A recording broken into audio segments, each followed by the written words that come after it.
Hi guys, and welcome to another short update on the Hither Green in O gauge project. I've been doing some really horrible shifts at work over the last week or so, not a lot has gone on, and I've also been waiting bits and pieces. Hither Green has now sourced another Heljan Class 60. That's my original one, and there is one currently on its way from the UK, so I'll have a fleet of 2 Class 60s. The other thing that has arrived in the post, I have a load of the Individuale Pico chairs, lots of them, several packets, which will be used in the shed because I thought about just stripping back and cutting the sleepers off the track that I was going to use in the shed, but that would make a lot of work. But if I just slide those on there and use some straight plastic strip to go under the rails to lift the height up, it should make life a lot easier. Regarding the 33 sound project, the speakers have arrived from Richard Croft of roadandrails.co.uk. I shall stick a link in the description underneath if you want to go and have a look. He contacted me via one of the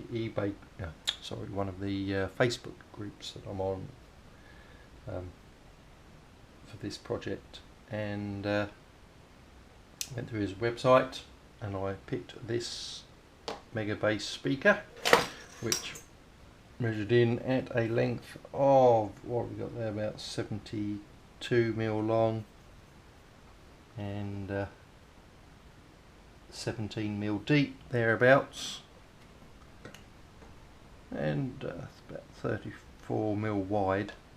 And that fits inside the fuel tank beautifully, but what I've had to do is just take a slither of the there's like a felt pad.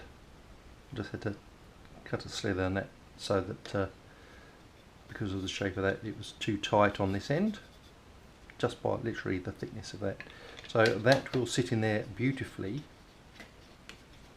You can see if I just get that in the middle, that sits in there beautifully lengthwise and height wise with that little piece trimmed off, and the wires go up through the hole that is already mounted in there, and it all just slots together beautifully. So what I shall do is I shall slot that all together, and then we'll look at the top. Slots on just like that, easy peasy, then 4 screws to secure the bottom of the fuel tanks. Seeing as this will only take a moment or so, we might as well just keep this as one clip, save editing, and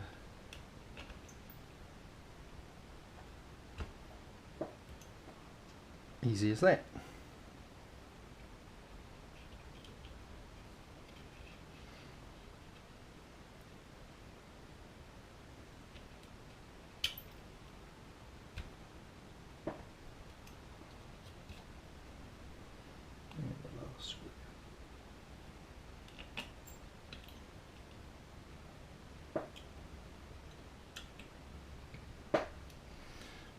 So the slightly narrowed tanks and everything else, it all fits on there, lovely.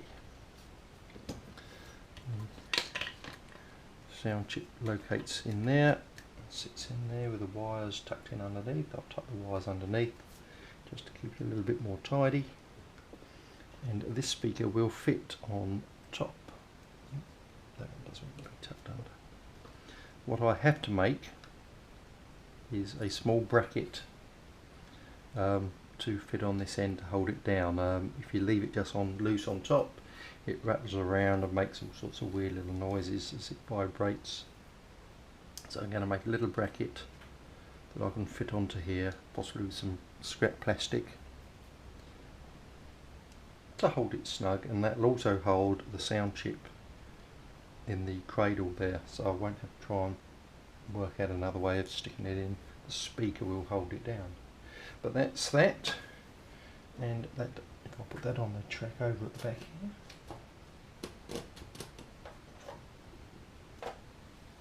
here, adjust the camera,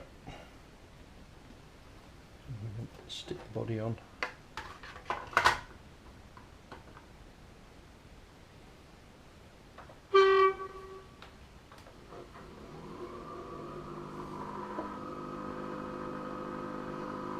I don't know if you can pick that up, but you can hear the little speaker vibrating on the top where it's just balanced on top of the sound chip.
And I've reduced the volume on that to level 60 because I'm in a small room. I'm not filling up the guild hall or something like that where there's lots of noise and not lots of space to overcome.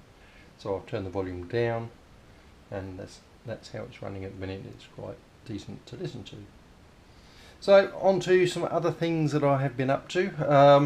I have finally cut the bogey frames of the Crompton and recessed the bolster springs, so literally it was about 100 passes with this craft knife every time I wanted to take one off, just to be awkward. It was quite tough plastic, and pushed them back, a couple of little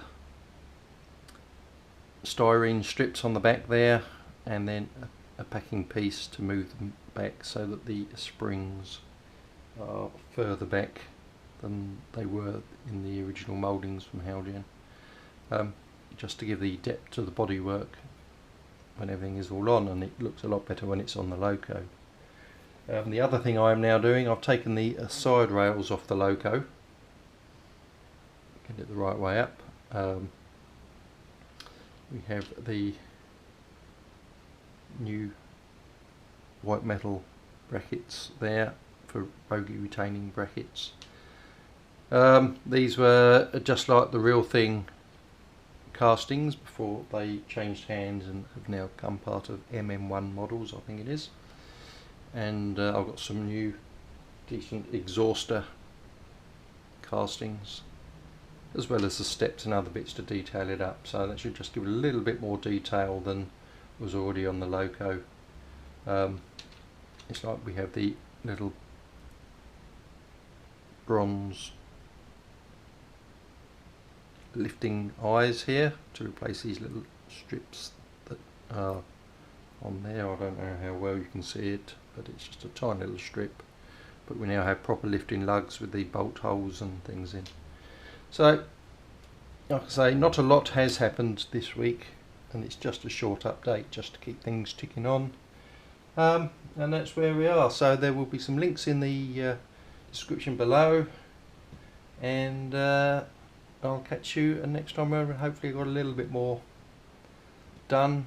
Maybe the other 60 will be here, so my fleet is starting to grow towards what I want it to be. I just need some more 33s. But there we are, and if you like the video, please subscribe, comment. I do reply to as many as require a response. So yeah, I'll catch you next time. See you.